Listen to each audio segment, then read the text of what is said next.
What's up? It's your boy back at it again with another video in the series we like to call Underrated Throwers. Now today we got probably my favorite one out of all of them. And it's not because of what he did as an athlete, because if I'm going to be honest, he didn't do that much. Well, I should say compared to what he was as a coach. As an athlete, this is him at the 1992 Olympics, so he's obviously an Olympian. I think he was around 64 meter, 66 meter discus thrower. Um, I'll link everything in the description. But as a coach, he, in my opinion, is the greatest discus coach of all time. And really, not many, I don't think anybody even comes close, to be quite real. If I'm going to be quite honest, to give you an idea, just a little bit of a summation of his resume. 1, he coached Gerd Kanter, enough said. 2, Daniel Stahl, enough said. 3, Simone Petterson, enough said. So that right there is already over 20 medals in world championships, 2 Olympic champions, 3 world champions, a couple other Olympic medalists right there.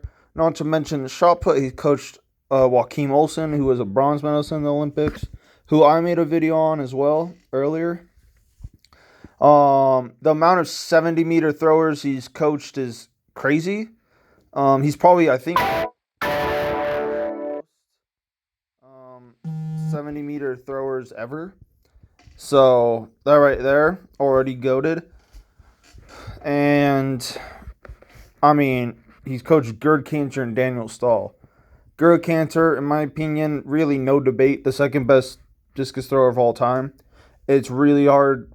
I think it would be extremely hard for anybody to debate otherwise. And Daniel Stahl, he's okay, I guess. 71-meter guy.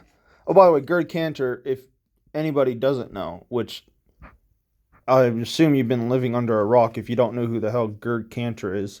He's the third longest thrower ever. Only the third person ever to ever go over 73 meters. He's a 2008 Olympic champ, 2007 world champ, a 16-time world and Olympic medalist, and a multiple-time European medalist. And just, if you want to just get someone to get you a medal, it's Gerd Kanter. His longevity was crazy. His peak was insane. I think he still holds the record for the most 70-meter throws ever. And they weren't just barely 70-meter throws. He's had a 73-meter throw, a 72-meter throw, a lot of 71-meter throws, a lot of 70-meter throws. He holds the indoor world record, indoor discus world record at 69 meters. I repeat, 69 freaking meters indoors, 0 wind. There's impossible to be wind because indoors. This is his coach. And not to mention Daniel Stahl, defending world champ, a 2-time world champ, defending Olympic gold medalist, and another thrower who's really famous for throwing over 70 meters a lot. And, Simone Petterson, another 70-meter thrower, Olympic, I think, silver medalist. That's a pretty solid resume, GOAT status. So that right there deserves its own. That right there alone deserves this kind of video, because every time I bring up Vesteinn to other throwers, a lot of people are like, "Oh, who the hell is that?" And I just want to slap them in the face because I'm like, "How dare you disrespect this legend?" And I've actually got the chance to meet him at the Trine Invite in San Diego because I got the pleasure of seeing Daniel Stahl and Simone Petterson throw. It was actually the same day I met Robert Harding, who, if you guys don't know who Robert Harding is, I mean, just look him up. I can't even get started. The But I mean, and funny story.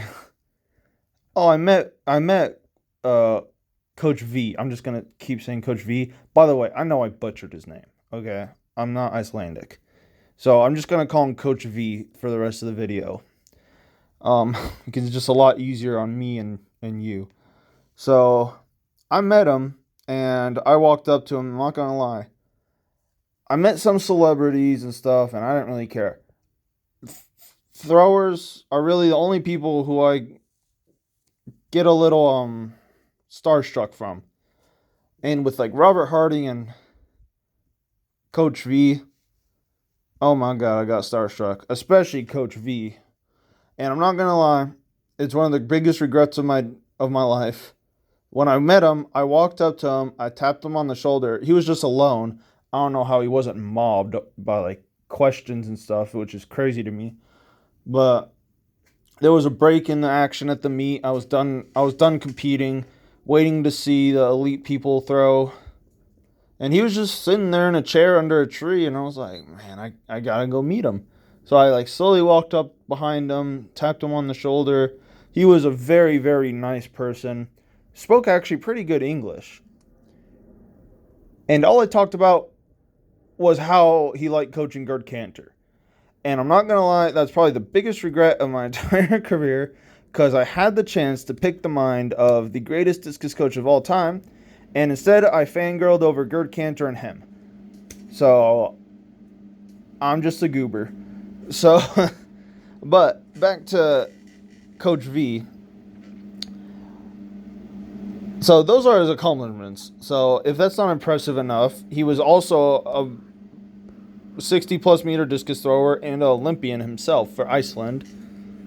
So this is him at the 92 Olympics, which by the way is one of the only videos I have ever found of him actually throwing. Also, oh, sorry, before I also forget, he also started the global throwing brand. He also coaches Marcus Thompson, who is a 21 meter shot putter, who's a multiple time world finalist. And I've made a video about him too, so in this series, because I think he was underrated as well. But as you can tell, I'm pretty biased. I'm gonna just say that right off the bat. I'm really biased towards Vesteinn and his coaching methods, because as you can tell by his resume, it works. There's really no debating. And the reason why I'm such a big fan and why I think he's really influenced the entire world of throwing, not just discus, but of throwing, is I think he really emphasized individuality in his athletes. None of his throwers ever threw the exact same. They all had the basic components, but they all had their individual styles. You know, Gerd Kanter and Daniel Stahl could not be more different in their styles of throwing, but they're coached by the same coach. And I think that's very important, and I think that a lot of coaches overemphasize, especially if they were good athletes, that they want their athletes to throw like them. And I think that's a big mistake, because they're not you, and they're not someone else. So you got to play to their strengths. And I think Coach V really emphasized that. With Gerd Kanter, he's 6'5", dumb explosive, really, just a powerhouse, just an absolute horse. So he tailored a technique that was for him. Daniel Stahl, tall, really lanky, not as explosive, and a lot heavier and a lot more wide. So he tailored a technique that is really good for him. So, and I think that's very important for athletes and coaches to realize, is maybe just because someone doesn't look pretty throwing doesn't mean they don't have good technique. I consider you have good technique if you throw far. I'll give you an example. And if you know me, you know I absolutely detest watching this guy. I actually close my eyes when I see this thrower. Vesteinn, who is the defending, I think, bronze medalist in the Olympics. And I absolutely hate watching this man throw. I don't understand how he throws like that, but he throws 70 meters, and that shut me up. Because I mean, I can't argue with it. I hate it, and nobody will ever change my mind about that. I hate watching him throw. It's the ugliest thing I've ever seen. But he's the 70-meter hammer thrower and an Olympic and a world medalist. So I guess I can kick rocks. But I think it's important to realize that if someone throws like that and they throw really far doing that, that as a coach, you have a duty to play to that. Someone like Adam Nelson. Now, normally a lot of coaches would not like what he does with his left leg. But you know what? He threw 22.50 and was an Olympic champion and a world champ. So, it works for him. It works for him. And it's very important. And I think that Coach V really emphasized that. And that's one of the major influences on not only my coaching style, but a lot of coaches. And I think he's a big influence on modern day technique. A lot of people that you see throwing now and a lot of coaches coaching now use the Coach V method of training. He was also a big advocate on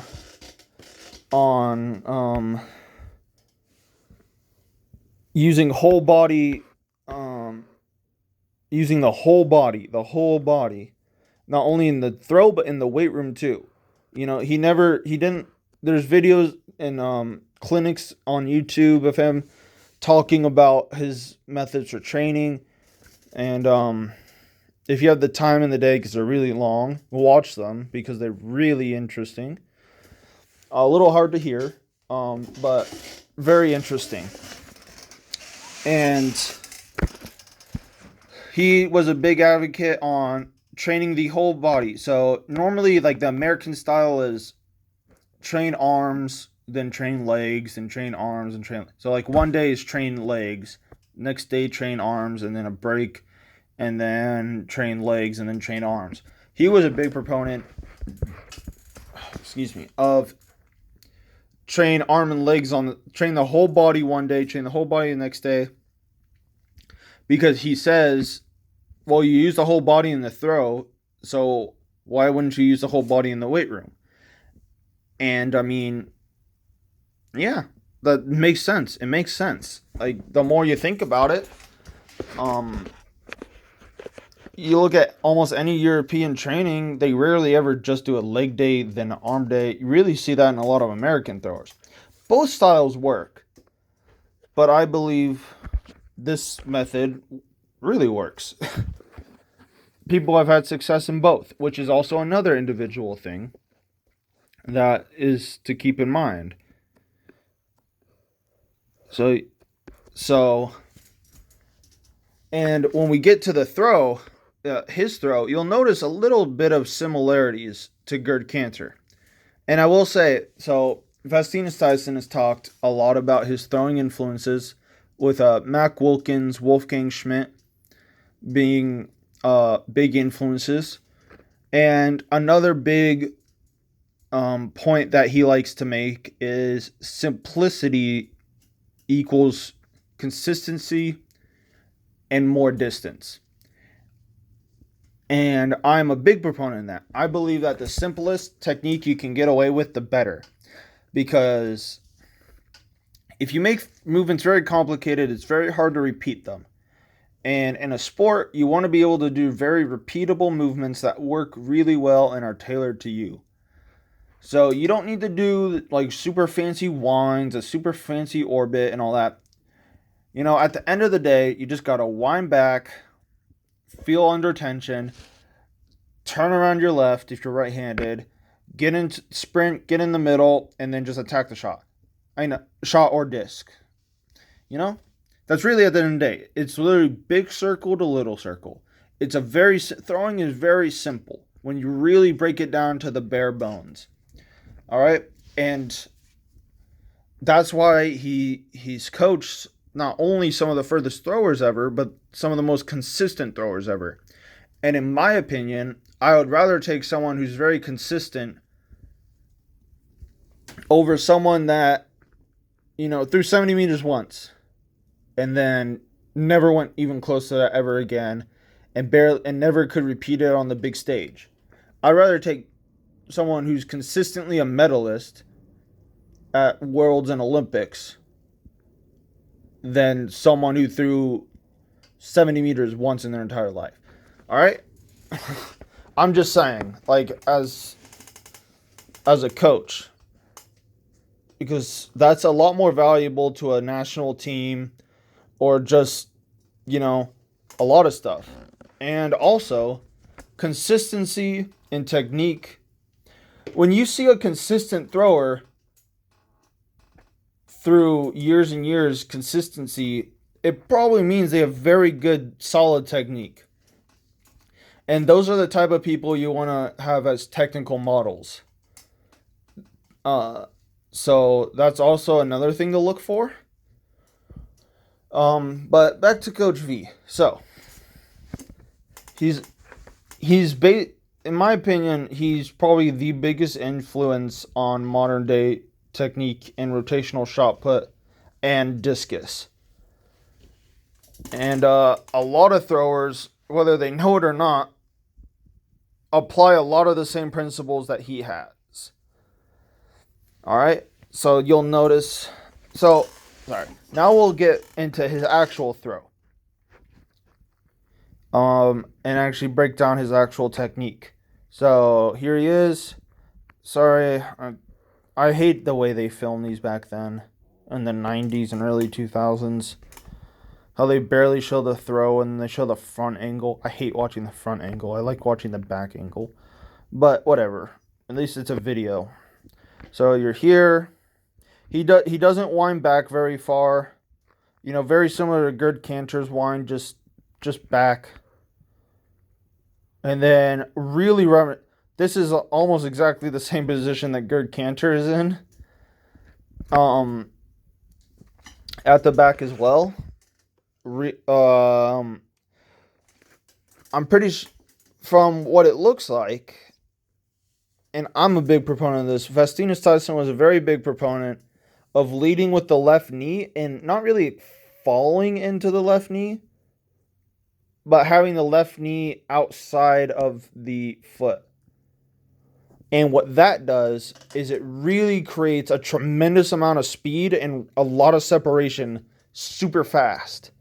Now, this kind of style, and I use this style, this kind of style really works if you're not the most strong or tallest athlete or the most athletic athlete, because it makes up for a lot of things.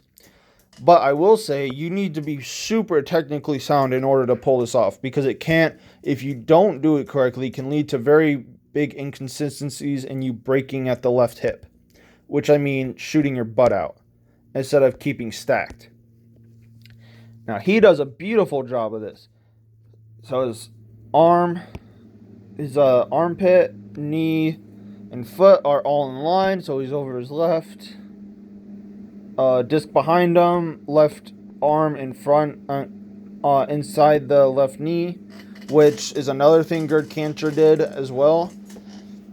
And then his left foot facing this way, right foot still on the ground. Love that. He was also a big proponent of that, as well as am I, because of him. Because I feel like when you really keep the right foot grounded as long as possible, it naturally turns, and you don't have to actively sweep. It just creates stretch reflex, and it wants to turn and go back around. And I'm a big proponent, and that's another thing he also brought to the coaching world as well, and the throwing world, is using physics and your body and stretch reflex to your advantage.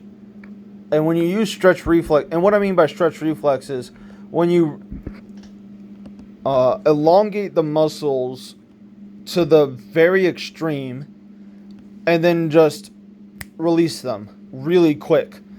And it's kind of like pulling back a rubber band really slowly and then just letting go, and it just flies forward without you adding additional movement forward to push it forward.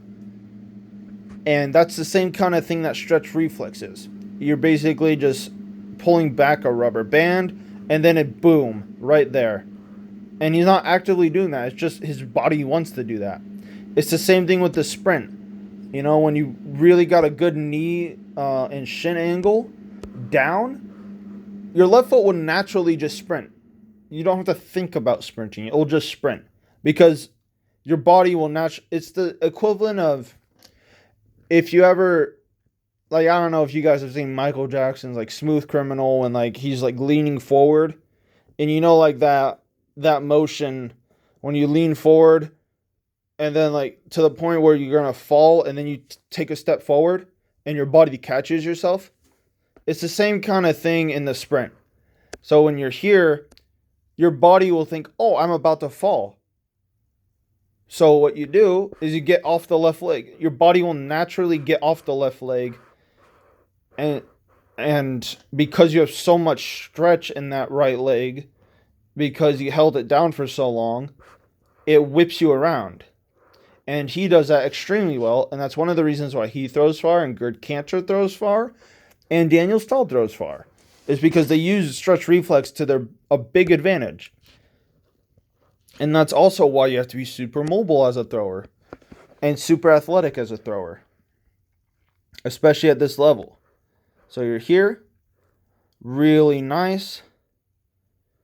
And I really like this stop right here with the left foot. So the left foot is facing right towards the center of the screen, the center of the sector where he's about to throw. And you'll notice that it does not move. It does not keep turning. It stays there. And you don't want it to keep moving, because if it kept moving, it slows you down, and you'll go down this sector and you'll lose directional power. And you'll lose linear drive, and you'll only just rotate. Because in the throw, you want to rotate, linear, rotate, linear. So rotate around the left, sprint linear, rotate around the right, finish linear. All right, and it's the same thing in shot and disc. So that's what we want, and he does a fantastic job of this. And you know, it's here, and I'm a big proponent of this. I don't really like the style of holding the left arm. I believe holding the chest to the sector to create the separation. Because I feel like when you hold the left arm, it's very hard for you to actually keep turning. And you lose a lot of rotation in the middle as well. And it stops you from hip curling, which he does a fantastic job of. I mean, that's almost as good as Lars Riedel. If anything, I would argue that was better than Gerd Kanter. His hip curl. His right foot is facing this guy. Or is that a guy or a camera? I can't tell. I think it's a camera. Or I don't know. He's here. Very nice. You notice he's showing his ass to the sector. And that's very important, because sometimes people will sweep, but their hips will be behind their knee. You want everything in line. Alright, so his hip is over. His heel pointed forward. Very nice high point. So I always say, show your ass to sector. So sweep with your hip, not your foot. Alright, so you'll notice how his whole right side is coming through instead of just his leading this foot. And that creates a tremendous amount of rotational energy and really gets him off his left. So he's there. Really nice catch. Could have caught a little sooner. So I will say one thing I don't like, and that a lot of it. Well, I guess some of his throwers do it. He has a pretty narrow sweep, and I personally don't like that, because for this reason, he lands a little blocked off. Now I don't know if this is his greatest throw ever or something, because this is really the only video I've ever found of him specifically throwing. The people who's coach just lands perfectly, so I'm assuming maybe he just made a mistake on this throw or whatever. I don't know. But a really narrow sweep tends to make you land early with the left foot. And that means you're blocked off. And what I mean by blocked off is that your left foot lands and you don't have a heel-toe relationship. So instead of his left foot being here, it's here. And what that does is it blocks his hips, and he's going to have a hard time rotating all the way through, and that means that he's not going to finish perfectly straight. So you notice how the disc is drifting this way when he releases. And you're going to get off the ground a little sooner because you're blocked off. So it's not ideal, but it's still not bad. It's just not ideal. So you're here, very nice stack. And it's hard to tell, but his right heel, when he goes, it does not go down. His right heel stays stiff. His right ankle stays stiff. He's very stacked over his right. And it just keeps turning. So he doesn't stall it very long. His right foot, it's right there. Boom, left down. Discus super far behind him. His left arm, and that's another thing. So he bends his left arm. Lars Riedel does this too. Virgilius Alekna does this too. A lot of people will say keep the left arm long, which is textbook correct. But for those kind of people and people like me, I naturally threw with a bent left arm, and it worked for me. Whenever I tried to throw with a long left, it always threw me off and made me a lot slower. So I believe that as long as you're not pulling, you can bend the left arm. Now you notice he's bending the left arm at the elbow, but when he goes, his left shoulder and this part of his arm, so his tricep and scap are very long and reach long, and that's what saves them. Because normally when people see a bent elbow, they're going to pull to this side and pull off. But not him, because the reason why people say you want a long left arm is to stay long on the finish and prevent pulling. But when you keep the whole point is to keep your left shoulder long, because your shoulders are what dictate the orbit of the disc and how you release the disc, not your arms. Your arms are just along for the ride, and then they really are only there to hold the disc in a stable position, and then to release it at the very end. Really, I mean, you do throw it with your arm. You know, it is a discus throw at the very end after you're done working your legs. But really, you throw from your chest and shoulder, and then your arms are basically the last thing that does anything at the release. And a lot of new people tend to throw with just their arm. But you can move your arm independently from your shoulder to a certain extent. So you really want to throw from your shoulder and your chest. And that's why discus throwers and shot putters need to have really good bench presses and really good overhead lifts as well. Because you need very strong those. Because you notice the stretch that he gets in his pec. The catch comes from the shoulder. So he's throwing with the shoulder. Now he's transferring to the chest. And then boom, arm. So he's using the whole body to throw. All right, whole body. Right there, boom. And he's off the ground. This is very John Powell-esque of a release. And John Powell was also, I think I mentioned this, John Powell was a very big influence on Coach V, which he stated in several interviews. So here, boom, boom. That's almost a textbook John Powell release. So he's there. Boom, reverses. Very linear. release, so it doesn't really rotate that much through because he landed blocked off. So normally, his left foot landed here and his right foot is there. Normally on a reverse, you want your right foot to replace where your left foot landed in the front. But because he blocked off, all his energy is going this way instead of this way. So instead of forward. So that's why it's not good, because he doesn't get the greatest transfer of energy into the disc. But he has a supremely good block, still on the ground basically there with his left foot, and then boom, right there. And really, really nice transfer forward. Just not a lot of rotational transfer forward, but a lot of linear drive. Gets a lot of hip into it. Very nice. And boom. And then saves it, and then it goes a distance. Alright, so let me know if you have any questions.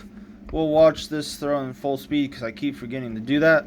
I know I've been making a lot of videos, but I'm really bored today and I have nothing really to do. So, yeah, I just decided to make this video because I wanted to. I was going to make it tomorrow, but screw it. Alright, see you all later and have a good day.